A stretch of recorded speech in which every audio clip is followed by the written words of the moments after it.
I'm from Canada. I lead our BHS Sustainability and Climate Change practice. And I'm not going to talk to you about technology. I'm going to talk to you about some of the deeper trends that require a lot more focus on the so-called non-financial value drivers of a business.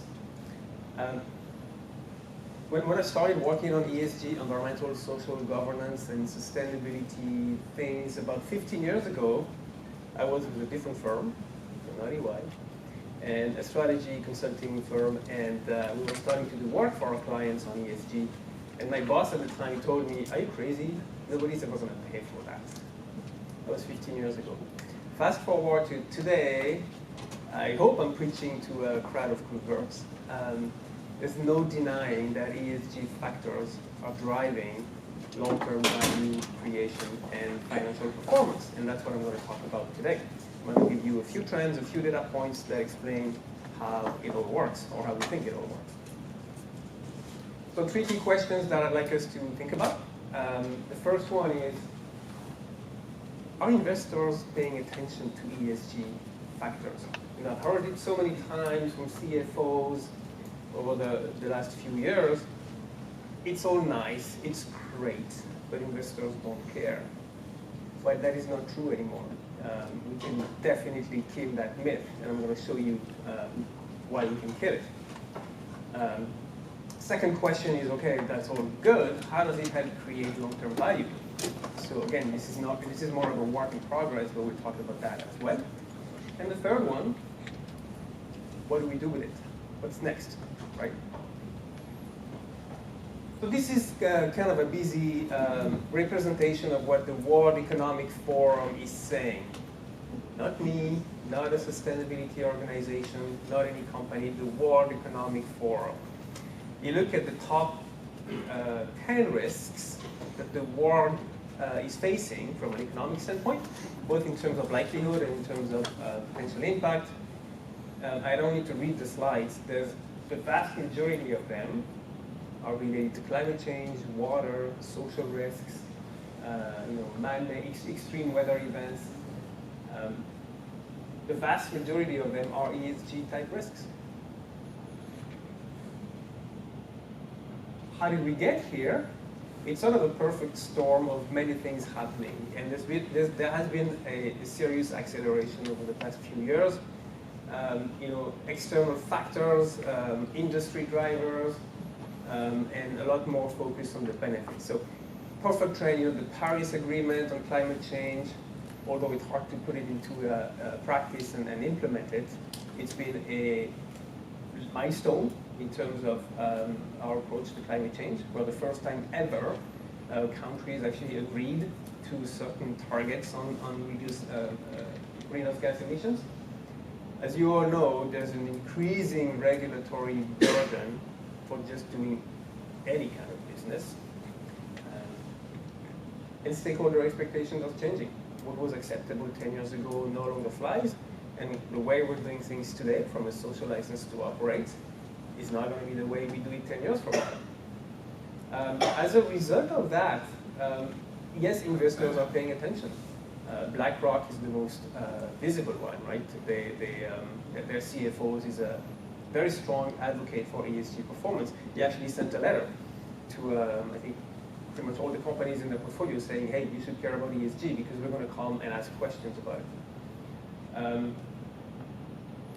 You've heard about perhaps the TCFD, Task Force on Climate-Related Financial Risks, that's getting a lot of traction, which goal is to have a single way of understanding financial risks related to climate change. And there's so many others. I mean, I could go on and on and on forever. But all I want to say here is that there's a perfect storm of things happening that point to an increasing focus on ESG. I should point out that historically, this whole discussion has been around risk. If you don't take care of ESG issues, then it's a negative impact to the business. It's pretty much a risk focus. And yes, it still is. But there's increasing evidence and undeniable evidence that ESG creates value. It's not so much about minimizing the negatives, but it's also about maximizing the positives. And I'll get back to that later when I talk about long-term value.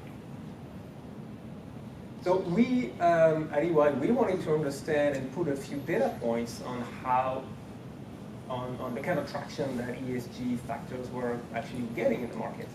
So a few years ago, we started to roll out the global investor survey. I can't recall how many investors we talked to, but it's a few hundred across the globe, right? To understand how much they care about ESG. It's called our investor survey. I'm just going to give you 2 data points that came out from the last survey we did. I think this one was 2018. One of the key questions is when you're investors, do you care about ESG factors at all? And 97% said, yeah, we do. We actually perform an evaluation of our target company's ESG performance. I'm trying. Whether formal, you know, some kind of a checklist or some kind of a questionnaire, or informal.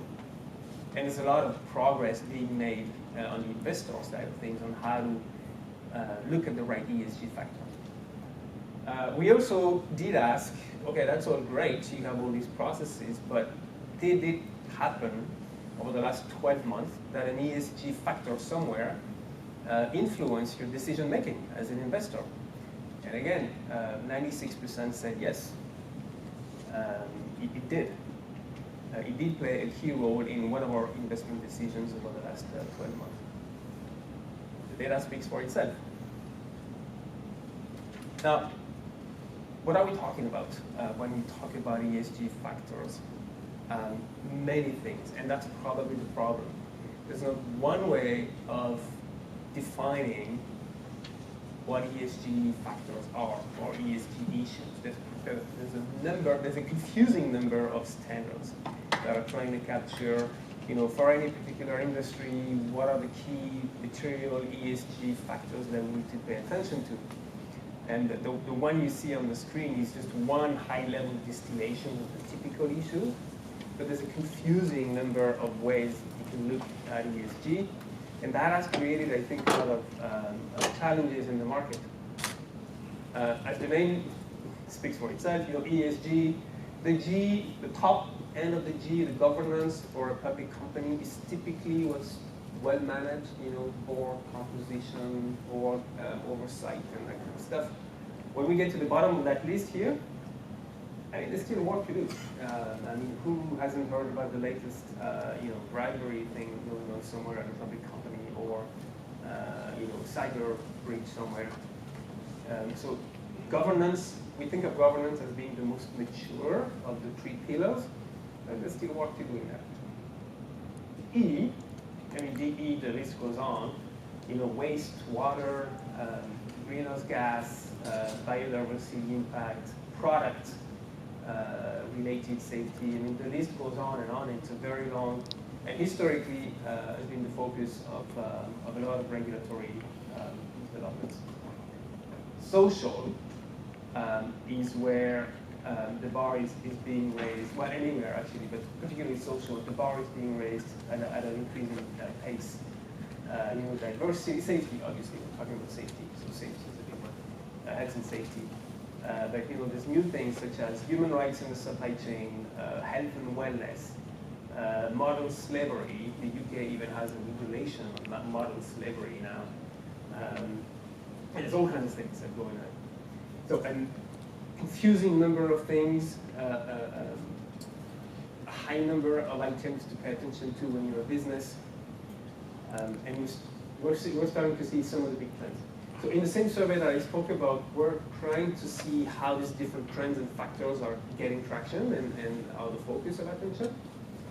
And it's a bit of a busy slide, but the key point here is the 4 factors. The last time we did the survey, the 4 factors that came on top of the list of everyone's attention or mind were around governance, supply chain risks, human rights, and yes, climate change, of course.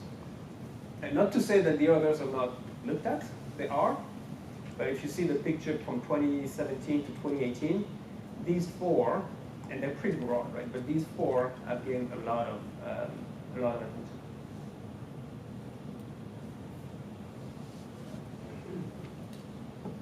All right, so, I mean, hopefully by now, and even before you came to this, we knew that ESG were important to any kind of business, but as I said, a lot of the focus on ESG has been historical, backward-looking. Okay, how do we track our most, how do we assess our most material issues? Which one are they? Are we tracking them? Do we have KPIs around them? Do we have systems or processes to manage them? And how do we report on our performance? And that's all great. You know, what gets measured gets managed, and that's all great. The new frontier and the normal evolution of that ESG debate is now to look at the forward-looking. Once you get a good handle on you know, the key topics that your business is managing or should be managing, the next thinking and the current focus is, okay, that's all good, but how does it explain value? How does it tie into value creation? How does it tie into financial performance? How does it tie into the forward-looking state of where we want to take our business? And there's a lot of thinking that is being done on that. And the two discussions came from two different perspectives, but at the end of the day, they're just one conversation. How do non-financial metrics and issues link to financial and long-term value creation? Quick survey around the room, have a look at these questions. Does anyone in the room, you all work for an organization somewhere, anyone in the room thinks they have a really good answer to provide to any of these questions for their own organization?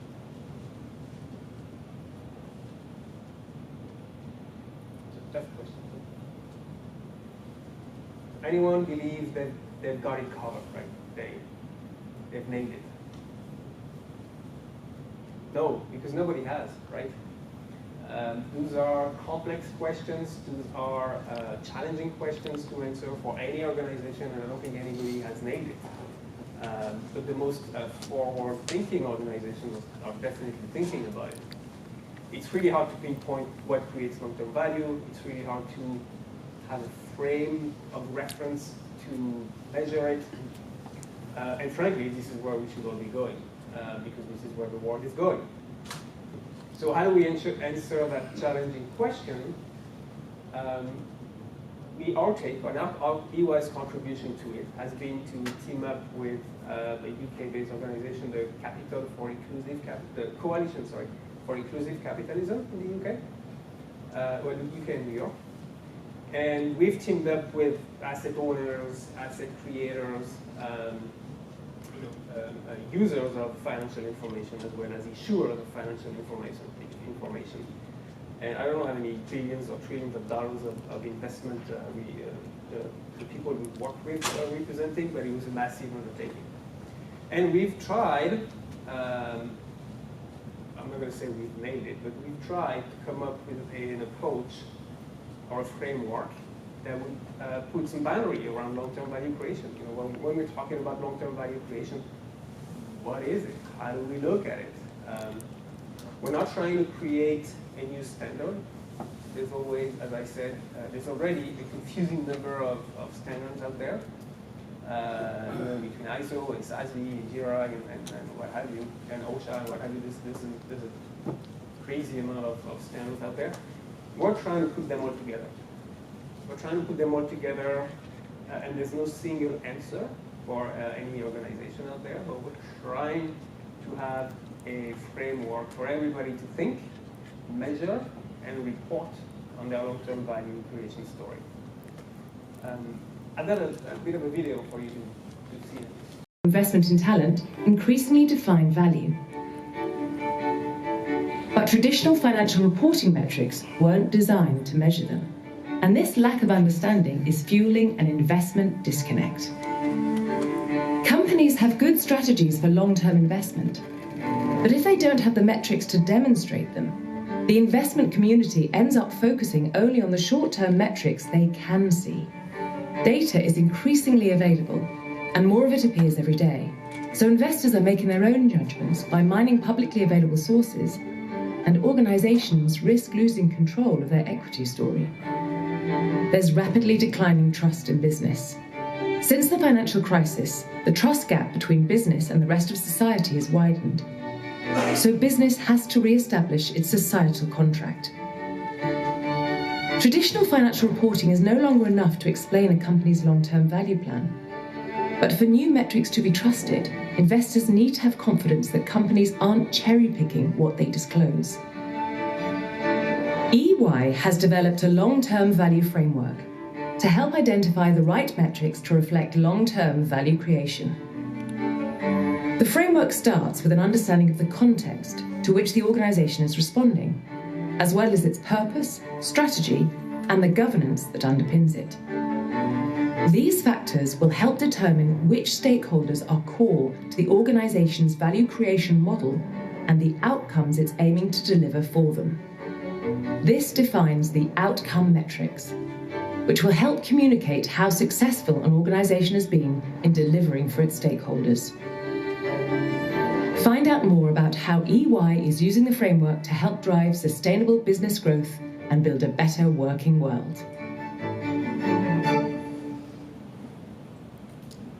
So hopefully that was a little bit inspiring. This value creation framework is an open source that we've been working on and we continue to work on. Think of it as our contribution to the thinking around it. So anybody can participate, anybody can use, anybody. Actually, we're in the process of refining the framework and applying it. Again, in the spirit of collaboration, this is an open source framework. There's nothing secret about it. It is as transparent and collaborative as it gets. I'm not going to get into the details of the framework because I think you would fall asleep and it's a long conversation. It's very interesting though. But just to give you a quick overview of what that is, at the end of the day, it's all about the right metrics and the right outcome metrics to be able to measure, communicate, report the value creation story, and explain how any organization creates value in the long run. Not just financial value, but just broad long-term value. So again, we haven't reinvented the wheel. I think we're trying to put it all together in terms of what needs to be covered. And this is the segmentation of the value creation drivers, if you like, that we're working with. So human, consumer, societal, and everything else, including corporate governance. In there are a number of, and again, this is the result of I think 2 or 3 years of collaboration with large organizations and investors. The drivers or the reasons why companies would create long-term value are segmented along these key dimensions: the human capital, as we all know, the culture, sort of a soft one, but a key one regardless, health overall, consumer trust. You've heard like me, it takes 50 years to create a brand and trust, and it takes 1 day to kill it or to lose it. Innovation, which is these days in a technology-driven world, a must-have, obviously. SDGs, the Sustainable Development Goals, which have been defined globally by the United Nations, but in the context of a business, it's a little bit more challenging to say how they apply and what to do about them. But regardless, they provide some of the framework around some of the big social and environmental issues. And then corporate governance, the G. I'm not going to get into too much details, but happy to chat about it. And it's available online. It's again open source, free. This is where the world is going, right? From a long-term value creation agenda. Now, what do you do with all that? That's all great and that's warm and fuzzy, but then what can you do about it as an organization? Well, very simple things. Internally, ESG factors are a proxy for good management. So look at them as risk factors. Go through them as potential risks that need to be mitigated or managed. Put KPIs around them. Again, what gets measured gets managed. Get your processes, get your systems in place, obviously, to help you better manage those aspects. So ESG, EHS, or depending on the terminology and what you're looking at. There's a lot of resources now, including technology, that support organizations to do a better job at managing ESG aspects. Externally, obviously, because this was an investor-driven conversation, Once you've got a good handle on those material ESG things, you can definitely tell a better story. You can definitely not only tell a better story, but articulate a better strategy for your business in the long term. So you're equipped now with the right reference or the right frame for the conversation to tell your value creation story and talk to your stakeholders about what they want to see coming out of your business.